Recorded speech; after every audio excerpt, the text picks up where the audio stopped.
Hi, second graders. Miss Diorio here from Citizenship Academy with your next math lesson.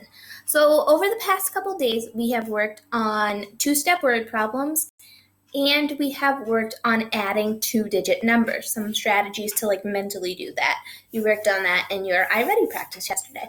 So today we're going to combine those two things, and we are going to practice solving both one and two-step word problems using strategies based on place value, which kind of has to do with the two-digit adding you were doing yesterday. So it's important to be able to read a word problem and then solve it, because you don't just want to automatically add the two numbers together or automatically subtract, because you're not going to get the right answer. And you're going to come up with a number that's it's not going to work out. Especially when you start getting into third grade math, it's important to be able to solve these problems and know what to do. Okay, so for today's lesson, you're going to need something to write with and something to write on. I have a whiteboard and a marker. Go grab a paper and a pencil, a pen, colored pencil, whatever you have at home. Go grab those things and then come back when you're ready.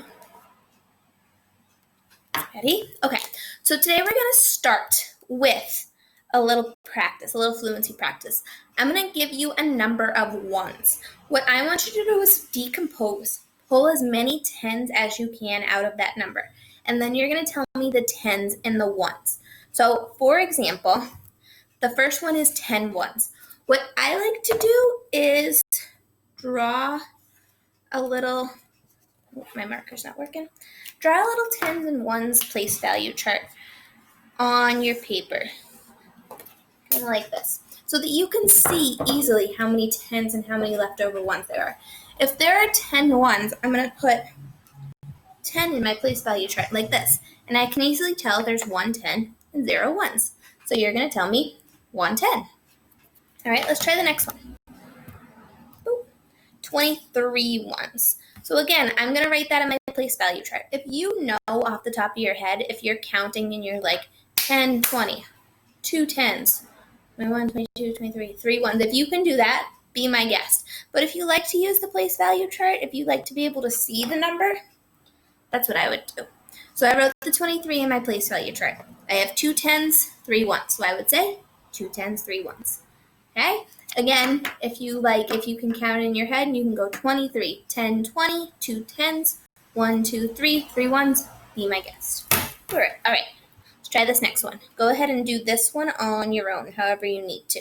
Tell me how many tens, how many ones.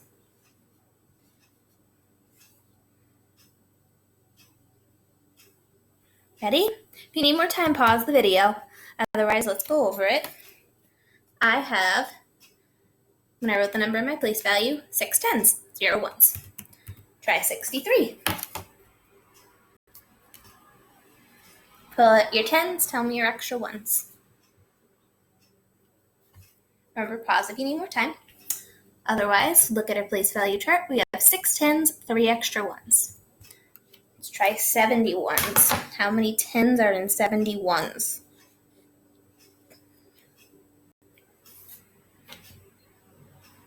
Yeah, so you can pull it out in your tens chart, in your place value chart, 7 10s, 0 ones, or if you know 70, if you know 10, 20, 30, 40, 50, 60, 70, 7 tens, you can also do it that way, whatever makes sense to you. So 71s equals 7 tens. Try this one. See if you can use the last problem to help you with this one. So the last one was 70 ones, 7 tenths. This one's 75 ones. So I'm looking at the difference. The only difference is the ones. So it's still going to be 7 tenths plus 5 extra ones. Awesome. Try this one. Use what you just did to solve 79 ones. How many tens? How many ones? 7 tens, 9 ones. Same thing as 75, but we're adding a couple extra ones. Let's try 90 ones. How many tens are in 90?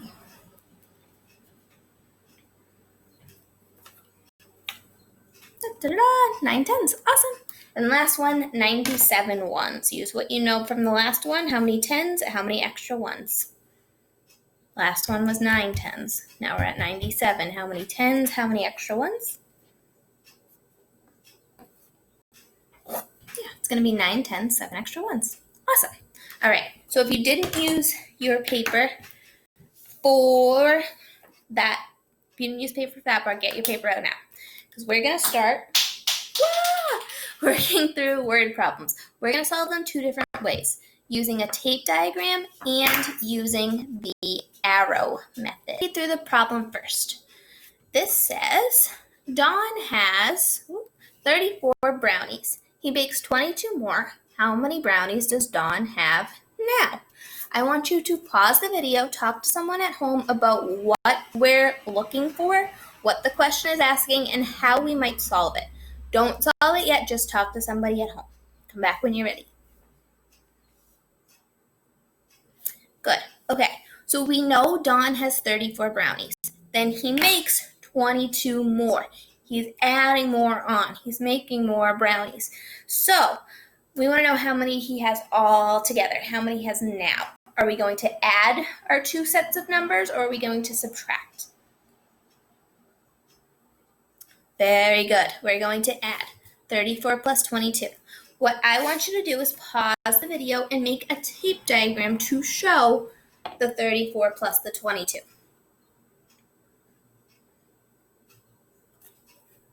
Good. So we know both parts of our tape diagram. So one part is 34, one part is 22. What we don't know is what it equals, how many we have all together, how many is in our strip all together. So our next step is to solve. I want us to try and solve using the arrow method. So for the arrow method, I'm going to start with 34. That's my first number. Now I have to add 22 to 34. So I'm going to break 22 apart into its tens and ones. 20 and 2. So my first step is going to be to add the easy number. Add 20 to 34. 20 plus 34, I'm just adding my tens, is going to be 54. And then I just add 2 more onto that. So I broke apart my 22 into 20 and 2. Started at 34, added on my 20, just adding the tens to get to 54, plus 2 more is 56. So our answer is 56. What does 56 mean? Yeah, 56 is how many brownies Don has. When we do word problems, you got to make sure you say what the number means. Is it 56 monkeys? Is it 56 pencils? 56 brownies, so you want to say that. All right, let's try this one. Sam has 46 red apples and some green apples. He has a total of 88 apples. How many green apples does he have? I want you to pause. Talk to someone at home about how this problem is different than the last problem, because it is different.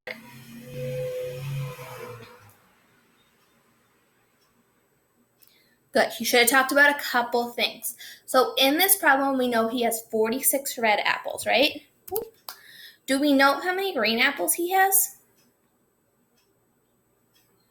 So this is a missing unknown problem. We don't know how many green apples he has.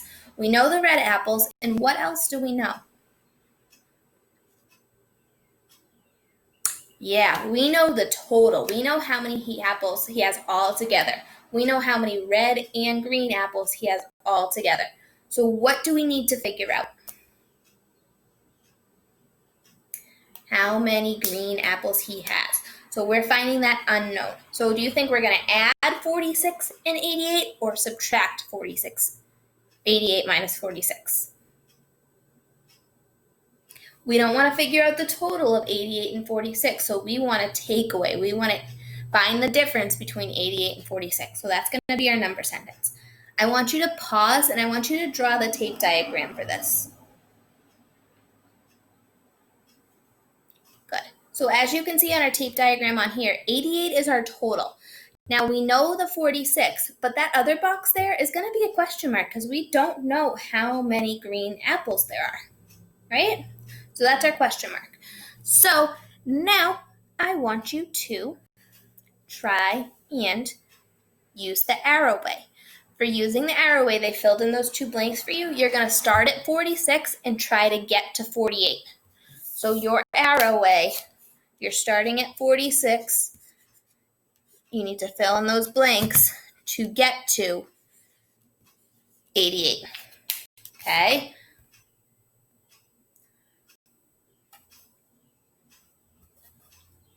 Got it? Pause if you need more time.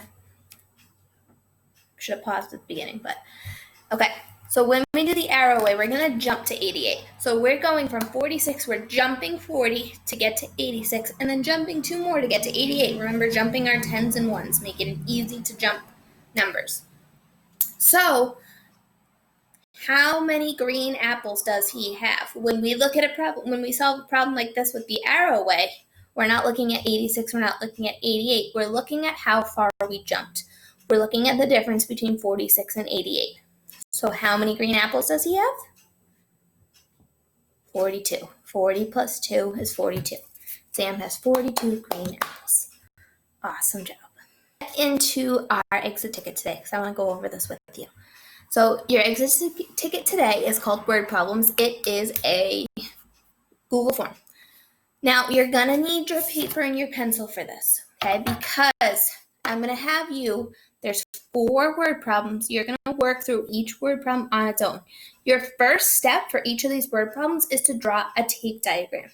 Your second step is to solve. You can solve using the arrow way. You can solve using a number bond. You can solve using 10s and 1s. You can solve however you need to solve, okay? But your first step is definitely going to be to draw a tape diagram. Tape diagrams help us understand what information we have and what information we need to get to. And that's why it's important. I don't just want you to automatically add the numbers or automatically subtract the numbers. Draw the tape diagram to know what you need to do with the numbers. So you're going to solve, and then you're going to pick the best answer. Okay? There's 4 problems. Make sure you read them through. Decide whether you're adding or subtracting the numbers, and then go from there. Tape diagram, solve. Sound good? All of them are one-step word problems. So you're not going to have the 2 steps like we did on Monday. All of them are one-step word problems. All right? Good luck. Have fun. Pick the best answer. And I know you'll rock it. I'll see you guys next time.